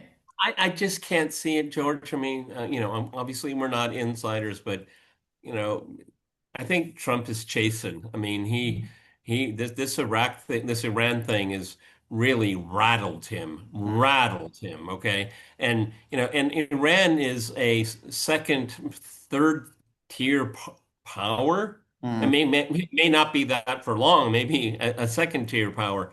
But Russia certainly is not a second or third tier power. And now you want me to take on Russia. I just can't see it. Now, basically, Europeans, that's your plan. Okay, I'm not, who am I to be against it? That's what you want to do? Okay. But that's but in I don't see him being active in it because, you know, at the end of February, beginning of March, he was basically promised a win and he yes, didn't get it. but I And so, think what are the chances you can give me a win here? I no, mean, this has been no, going on since yeah, February 2022. yeah, but I think that's the thing. He's not interested. He's not going to go along with any kind of escalation of the war against Russia. So I don't think that's going to happen. Because Yeah, well, the Americans won't escalate. right, but I think If the even Europeans want to, even if the Europeans push forward, he's going to be the United States will be quite cautious about that. But nonetheless, he doesn't have the courage to take the opposite tack, which is to try right. to bring it to an end. So that's why I think that Trump's course is set, which is to continue as before. Yeah, the Europeans can carry most of the burden. They can pay money for arms. They can go on financing Ukraine. The United States will go on providing these arms. The United States will go on providing intelligence for Ukraine, but no fundamental changes. And I think that's really the disappointment that essentially Trump has now resolved to continue the Biden policy, having said, "Oh, it's not Oh, my damn war; it. it's Biden's You policy." just, you just took no, George. Yeah. I was just going to say the Biden policy won. Thank you. Yeah, that's right. So that's it. He's just going to do it. They continue. Because whichever policy, any change, carries risks for him. Escalation carries the risk, obviously, of getting into a shooting war, a very serious one. So that's dangerous. De-escalation, which is try to bring it to the end as at Anchorage, that carries the risks of obviously political uproar at home and uproar with his NATO partners. So, he doesn't really want to do either. And therefore, he's just going to continue the Yeah, but see, same but path. now we have this very ugly and very dangerous prospect in front of us. And I choose my words very carefully right now. Um, the Russia cannot tolerate for much longer these drone strikes with the assistance of a Western intelligence and striking deep inside of Russia. That's not going to work very long. And people here are it's time to do something. And and we know in foreign policy circles in the Kremlin, they're thinking about what's next. And I'm not going to repeat what so many people claim, Putin's under pressure. Okay, I don't know that for a fact. I don't know how anyone knows that, but Correct. but one thing is clear: the current policy isn't working. Correct. Okay, and Correct. something has to be done about it. And so that's a long preamble to a question I want to give you. Even though I think, Trump is in a holding pattern or he's kind of loitering. I love that term, loiter. He's loitering above it all. Loitering Um, with intent. yeah, well, oh, there's a good one. The possibility, or however likely, that what has been proposed, because the Russians have proposed or made public a list of locations in which arms are being made that are killing Russian civilians. Mhm. So it's nothing to do with the battlefield Right. in Ukraine. All right, and so they've made it publicly known that that is on it's a policy choice on the menu. Let's put it that way. Will they go through with it? I have no idea, but I think there's a certain logic that's building towards it. Now, my question for you, George, let's say in somewhere in Poland or somewhere in Germany, a arms factory that has been directed to provide missiles and drones for Ukraine, and the Russians take it out. What does Trump do? Well, I mean, it obviously it's a very very difficult to answer, but No, no, let me just say this, everybody. If George had asked me that question, I wouldn't be happy about it. So you know what I no, mean. Go ahead. I wouldn't. It's almost impossible ever with Trump to predict. Yeah. It's definitely a high risk strategy because you don't know which way Trump is going to go.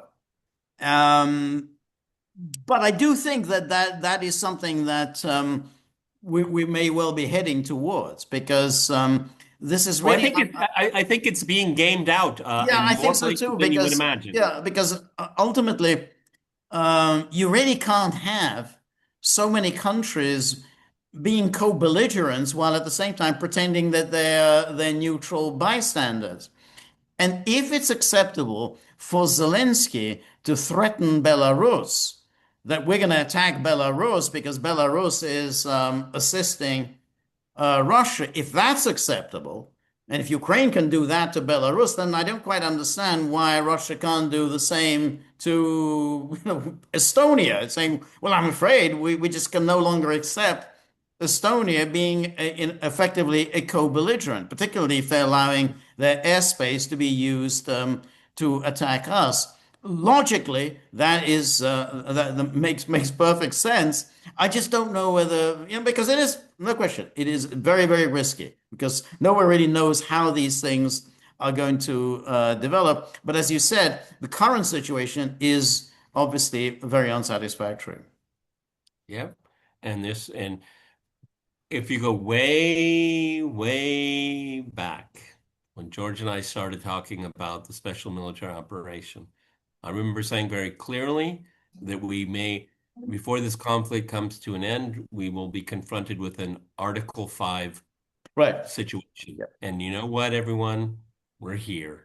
We're We're here. here, and it's NATO was that brought this on itself because NATO did become a party to the conflict, despite all of the lies that one leader after another has been peddling all this time that NATO is not a party to the conflict. And indeed, when we discussed this just a few weeks ago, when we were discussing the issue of the drones and how it was obvious that a number of NATO states were allowing their airspace to be used to attack Russia. And then they screamed loudly, no, we would never, never in a million years dream of allowing our airspace to attack Russia. You knew they were lying precisely because they said something so ridiculous that, oh, you would never, never dream of doing something like that. Yeah, you're obviously lying. You were obviously allowing your airspace to be used. So Russia can't allow this to go on indefinitely. You can't have the entire European continent just being used as a sort of a battleground for preparation for attacks on Russia. How it's going to play out, I don't know, but we are here. We're here. We're Mm, finally here.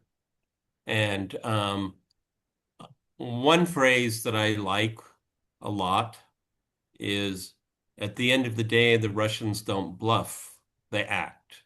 mm, And Europe, we're here. no. Okay, the Iran debacle obviously is taking a lot of the oxygen out of the room. But during the entire course of the war against Iran, this is all what George and I are discussing is bubbled up to the surface. We're here, Mm, everyone. mm. Right, right. Yeah, no, that's right. Because in this case, the Europeans have made this an existential matter, this war against Russia. That becomes a very difficult. It's It's a very difficult. choice. Yeah, They it's a made choice. this choice. It's very difficult for Europe to get off. It's clear from all of their pronouncements that they are now absolutely unconditionally committed to Ukraine. They've made this. This is where they're going to. This is the hill they intend to die on. That's very dangerous, and It's that's very why. Yeah, foolish. It's very foolish. foolish That's because foolish. you don't have what are the odds? Well, let me think. The fact that I have to think, well, what are the odds? It shows how unstable this situation is. Right.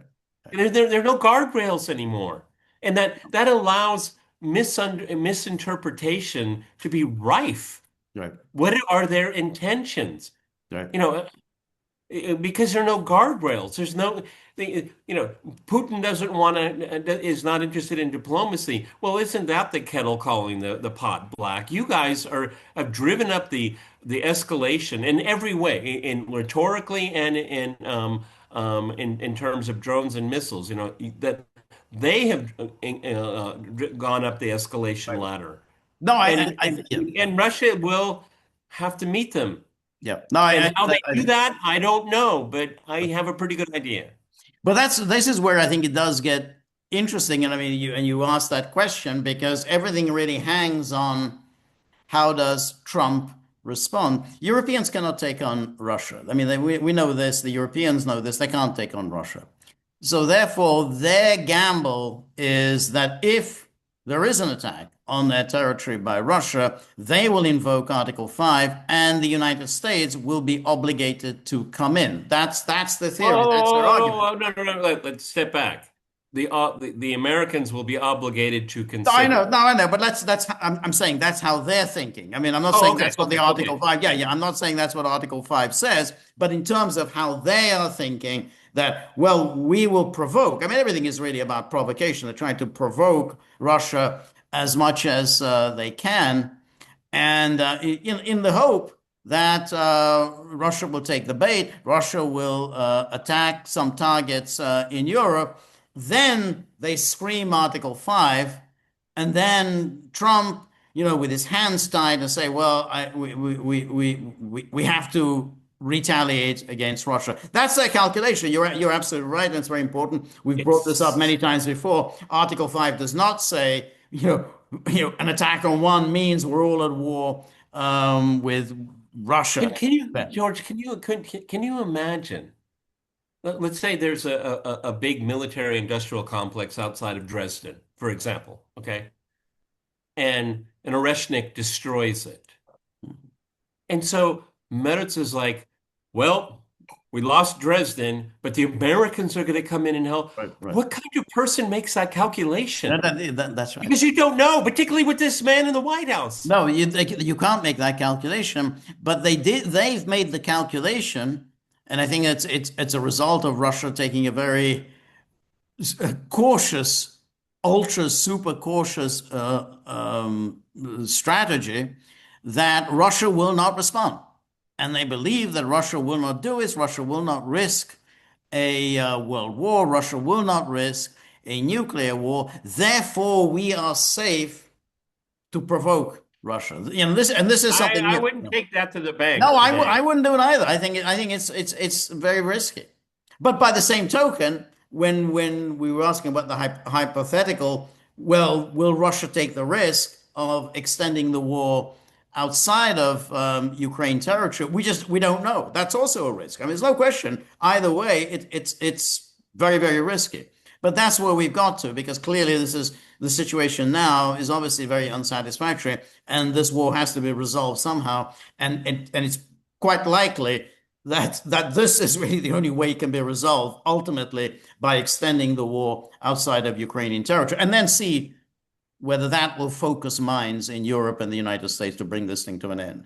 My sense, if we're going to go in that direction, and my gut tells me we are moving in that direction, what would be the target? I think most likely it would be the Baltic states. Yeah, I think. Well, that. Because why do I say that, everyone? Because it goes back, George and I are, probably twice the age of most people watching this, is that goes back to the dilemma about Article 5 from its inception. Would the United States willing to, what are the two cities that everybody used to bring up? Do you Oh, I remember? can't remember. Was it Dusseldorf? Was it Yeah. Dusseldorf for? There was New York and Boston for Yeah, Dusseldorf yeah. and something Yeah, I else. mean, I so, can't so remember. Yeah. let's say in Latvia, Mm. our target is hit. Do you want to give up Austin for Mm. that?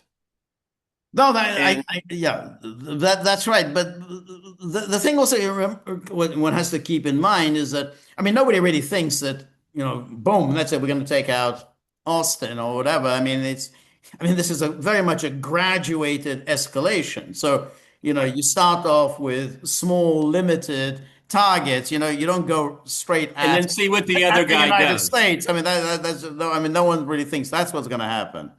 Um, Yeah, but you're going to be eyeing what the next the guy does next. yeah, who's that's going to climb up the escalation ladder, No, and and what do you that, and mean? that goes back to all the theories of nuclear war from the 1950s, which the Rand Corporation was articulating. Was yeah, that you would have this graduated escalation, which of course terrified everybody because essentially it means, hey, a nuclear war is going to be fought on the European continent, or the Russians are not going to start attacking targets in the United States. Why would they do that? I mean, because that wouldn't make any sense. Obviously, the And targets would be in Europe. and everyone, let me add another layer of terror here. We have AI now. Will AI take over? Make the calculation? Right, That's a really scary, scary prospect. right. Yeah. Okay. Yeah. We get with AI, with compute that kind of computing power, it does all of the scenarios probably in a split second. You're right. Okay, what do you do? Well, that's right. What That's right. the IA says you do this, and No, you're no, like, I think all yeah, that's scary. yeah, no, no question. I mean, I think it wouldn't be a problem, I think, to start hitting targets. And the air defenses, I think, will easily be overwhelmed. Um, but it's interesting what you said. I mean, will it be the Baltic states? I think quite possibly, but it can also be Germany. I mean, Germany is a Yeah, particular, that's my second choice. yeah, because You know, Germany is always and because, well, for the obvious historical reason, you're spoiling for a fight. Well, we'll see what you've got. We'll get to show you what we've got. yeah, I see that. Yeah, and it's a I particular. don't know the UK. I mean, they're just begging for it. Okay. Yes, the UK better, but it's particularly Germany because at least the UK they think okay, whatever there are obviously historic hatreds between the British and the Russians, but with the case of Germany that's still very recent, and so that's a really sore point. And particularly as the Russians will say, you know, we agreed to this unification. We didn't have to do it. We agreed to this, and this is how you repay us for Yeah. our agreeing to this. And so I think that that's the one that they're gonna enjoy doing it, enjoy hitting Germany. It's like, the Baltic states, okay, but they're just simply, these are chihuahuas. Germany's a different case.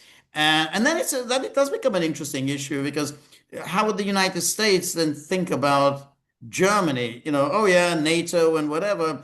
But on the other hand, they'll say, yeah, but the Russians do have an issue with Germany not that long ago, and we were kind of on the same side against Germany back then. So, it would be interesting given Trump. Trump does think about those kinds of things. You remember he brought that up with Merz. When they were talking about yeah, the VE day, he said, couldn't have been a very nice day for you to Merz, and Merz laughed, and then he caught himself and said, "Oh no, no, it was a very good day for Germany. We were liberated and so on." But Trump had now ever said, "Couldn't have been a nice day for you." So that's why. Yeah.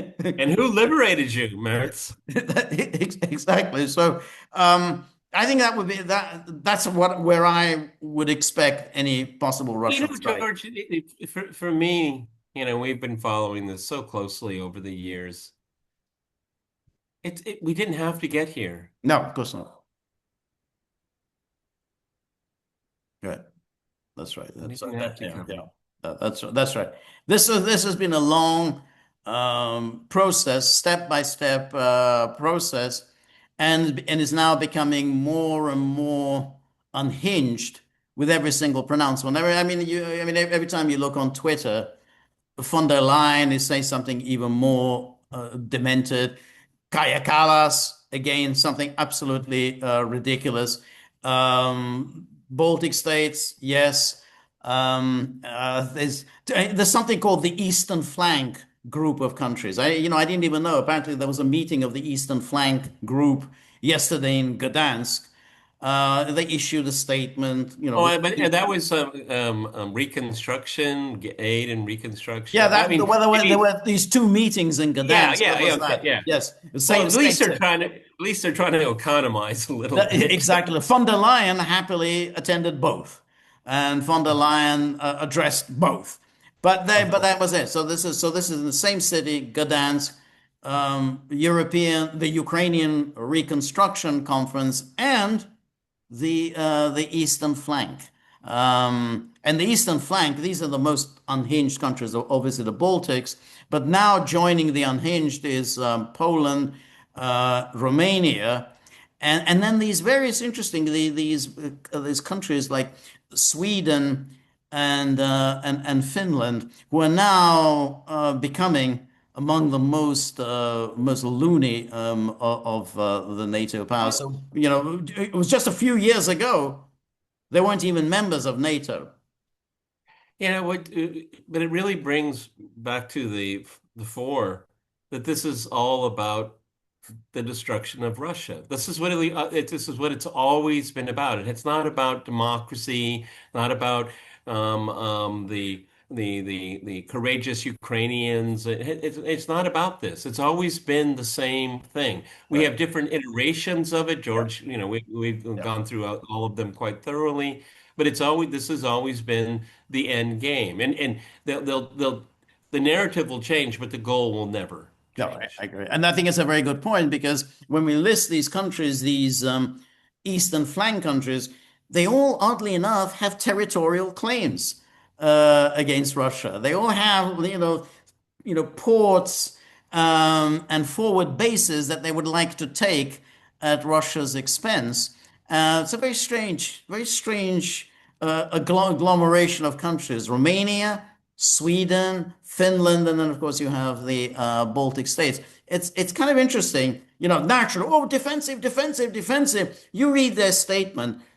What's defensive? I don't see anything defensive about this. This is essentially a statement of war. They want war, and therefore this is now becoming the that along with the Bucharest Nine and all these other groupings, this essential mobilization for war.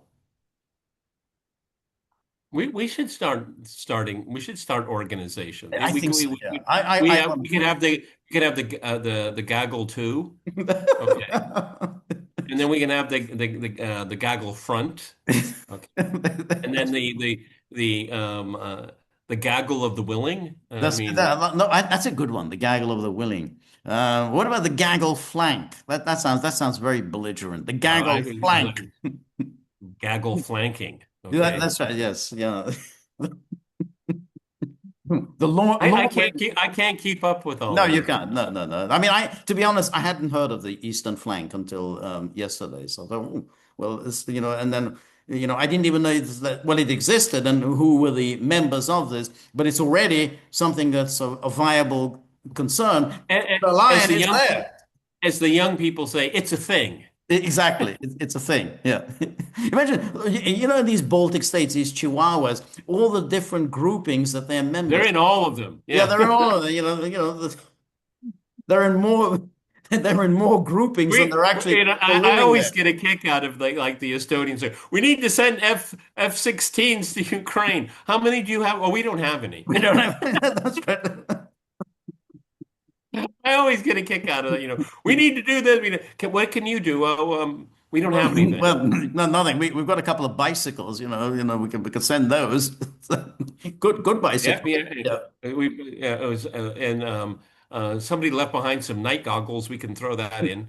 Okay. Uh, where we, it's. I feel very much like Stanley Kubrick, and um, uh, you know, we're making light of it, but this is nightmarish. It's Right. absolutely nightmarish. This is Doctor Strangelove Yeah, yeah, stuff. yeah, man. No, no, no. I think that's right. I think that we've put together a grouping of countries, a grouping of leaders, without anyone really being able to, say something sensible. Well, who's the leader Add of all some of this? gravitas to the situation. Well, Yeah, there isn't. exactly. That's Who's right. leading all of this? This is just Yeah, this is sleepwalking with your eyes that's right. open. That's I right. know that sounds like a contradiction, but That's right. No, that's right. like I mean, with the worst possible people. Von der Leyen, president of the commission, her foreign policy chief is this Kaja Kallas. The defense chief, I think, is from Lithuania or Latvia, Kubilius. Um, and then, of course, you've got these absolute non-entities, Macron and Merz, Maloney, and then the Brits. I mean, whoever they come up with. So, where before there was this brief moment with Viktor Orban, it was always yeah, it was always unlikely that was going to lead to anything. Because Hungary just isn't big enough, doesn't have enough of a yeah, punch. but it played an important role It because played you a could yeah, yeah. always hide behind him. Yes, Okay. Now everybody has to show their true colors. that's right. But at least he was there, and he was says, "Hey, well, you can show. Look, Europe is not all united."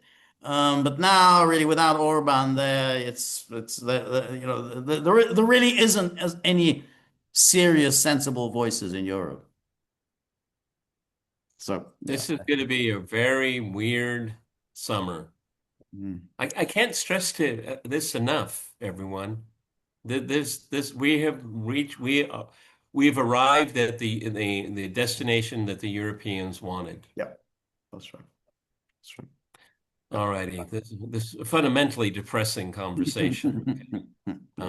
Yeah. It's too bad you didn't, come up with a Kaya Kallas quote for us to, have a little bit of levity next time, Yes. George. Keep That's that. you always should have always keep one in reserve. You know what I Yeah, mean? yes, exactly. It's a gift that keeps on giving. Probably if I'd looked on her Twitter page today, there might have been something juicy, but there wasn't. So, but next time, we'll have something from Kaya Kallas.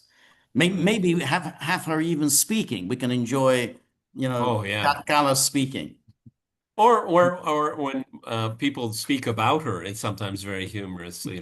But that what was the Italian MEP or something like that? She was at the European Parliament. Some guy said, my gerbil has more knowledge about foreign relations than I've watched that like 100 times. Yeah, Every those time. things are quite funny in the European Parliament because then they sit there they've got their headphones on and they're listening to this conversation.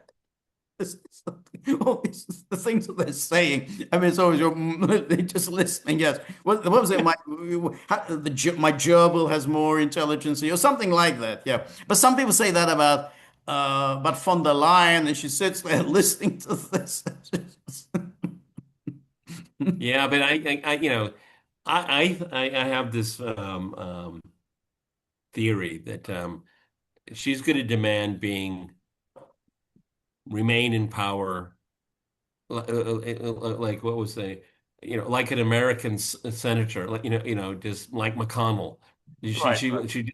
It's like she's been enthroned, Right. and it's hers until she wants to Yes. relinquish it. Yes. Like yeah. The Like way those Americans, and the way they're manipulating European politics, it's not unreasonable to think that she's there permanently. yeah, that could well be. Could well be.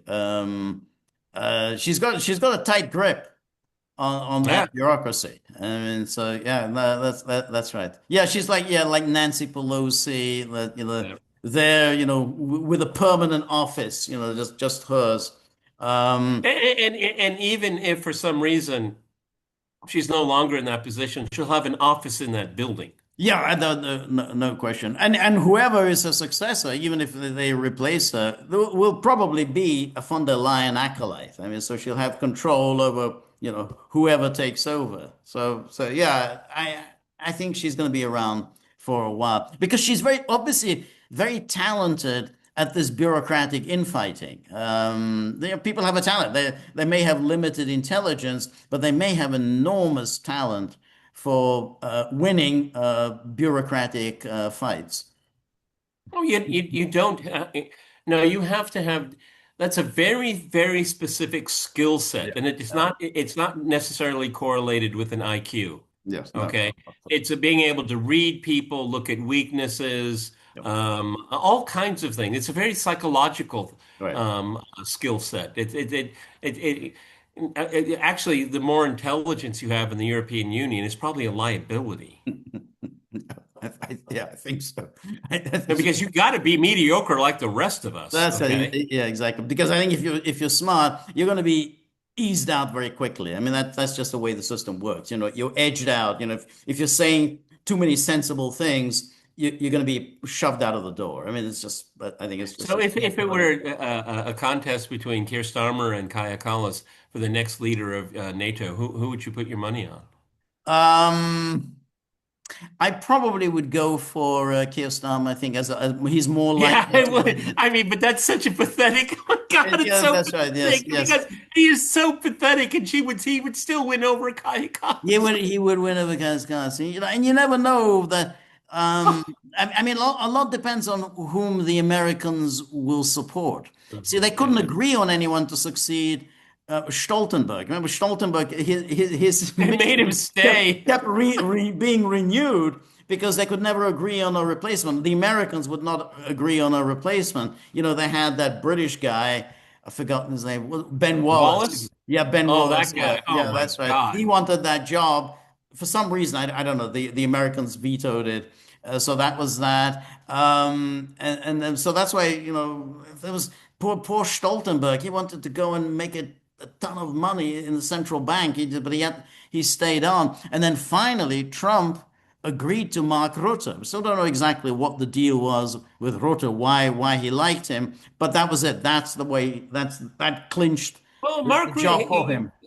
he's got style. He's got style. Immaculate, immaculate Yes, grooming, immaculate. immaculate. Okay. Yeah, yeah. No, that's a very good point. Trump likes that, though he himself is kind of a bit of a slob. Yeah, But and I think Mark Rutte is very effeminate, and I don't know yes, what's going on with Trump on that. Maybe I agree. because I agree. then Rutte would be he's very effeminate, Yes. and would be easy to control, which ended up being Yeah. true. Again, Trump read him very well. Yeah, I agree. He's kind of effeminate, kind of playful, flattering, and towards Trump and And, everything. and, Yeah, and Trump. totally Yeah, passive aggressive. exactly. Yeah, no, yeah, that's right. Trump like that, and that got him the job. So we don't know when the job comes up, so we don't know who'll be president. But whether Starmer gets it will depend on whether will he get on with whoever is the president at the time. I just think it's so hilarious. Trump saying you and your wife can walk. That's it. That was it. You imagine he says, Rutte didn't say anything, but everyone in the Netherlands was, were laughing uproariously over the whole idea that this, lifetime bachelor who lives with his mother, you and your beautiful wife, can walk safely on our streets. Again, Trump just gets bad intel. He should have said, "You and your mother can walk the streets of Washington." Well, he just looks at people and just assumes, hey, you're a successful man, you're a successful politician. Probably you have a beautiful wife. I mean, that's what you would expect from somebody like a NATO Secretary General, a longtime Dutch Prime Minister. Well, of course, he's very successful. He's got a beautiful wife. I mean, so that's, he doesn't really understand that kind of the sort of the new style of Europeans, the new Europeans. He doesn't get them, Macron's like that as well, and Starmer as well. These are new And who's they're the not woman like that's the going old to style Europeans. the woman that ADF? She has her female partner. Exactly. Exactly. And then you got the guy who is the Prime Minister of Holland now, I think Rob Jetten, who is openly gay. So these are the leaders of today's Europe. Trump doesn't understand them, doesn't particularly like them. So, but he likes Rutte. So you assume, oh yeah, of course, Rutte's got a beautiful wife. I mean, that's what I would have expected. But so, but I think Trump likes having little tiffs with Maloney because I think thinks it's cute. Okay, because yes. he again, an attractive woman, no doubt, but he likes to press buttons, and he pressed her buttons, and he's getting a reaction, which is, of course, is what he wants. Okay. Yeah, no, that's right. That's what he wanted. But he is obviously pissed with her. I mean, it's just it's Yeah. been a long time coming that Well, get in line, Donald yeah, Trump. that's right. And he pounced, and he's again very shrewd. I think he knows that essentially the bloom is coming off the Maloney's rose. There's going to be an election next year. It may well be that she's not going to be prime minister for much longer. So that's why he kind of made his move against her, thinking, yeah, as is his wont, he tends to suggest that, well, these people have no real popularity in their own countries. Their only popularity comes from associating with me. And of course, he knew that always outrages anyone to say, "Well, on the contrary, I'm unpopular because of you." Oh, I shouldn't have said that I'm unpopular. Yeah. With the world going, hell, world, and handbasket, Trump is pressing buttons. Yes. Okay, Yeah. it's amazing the time we He's live very good in. at that. He is very, very good at doing that. He's been doing that, Remember when he was for many, doing many years. he was doing a deposition in that ridiculous rape trial, remember? And he was being deposed by a prosecutor, and he was saying, "Well, I'm not very attracted to women like that. Like I'm not attracted to you." Yeah, My that's right. God, I would remember? never be attracted to her. Yes. what No, he's going to be remembered for. I mean, it's right. going to, you know, I don't think he has a bright legacy ahead of him, but he will be talked about for a Well, millennia. that's right. No, I think as a political figure and a very dominant political figure. I mean, you'd have to say he has dominated American 10 politics years, for 10 years. 10 years and more when his leg term comes to an end. Three times the Republican Party is standard bearer. No one has done that, and since FDR. And so, yeah, he will be remembered as a political figure. I thought you were going to bring up that woman. You remember the one who ran against him in 2016? I've forgotten her name. Carly Fiorina. Remember that she was at Hewlett Packard at HP, and he said something to somebody. Oh, I think she's so ugly, and she can't possibly win. She can't get the nomination because she's just so ugly. And of course, that got back to her. Oh, sexist, sexist, sexist. So naturally, when they had the next debate, he went out of his way. I think Carly Fiorina is an extraordinarily beautiful woman.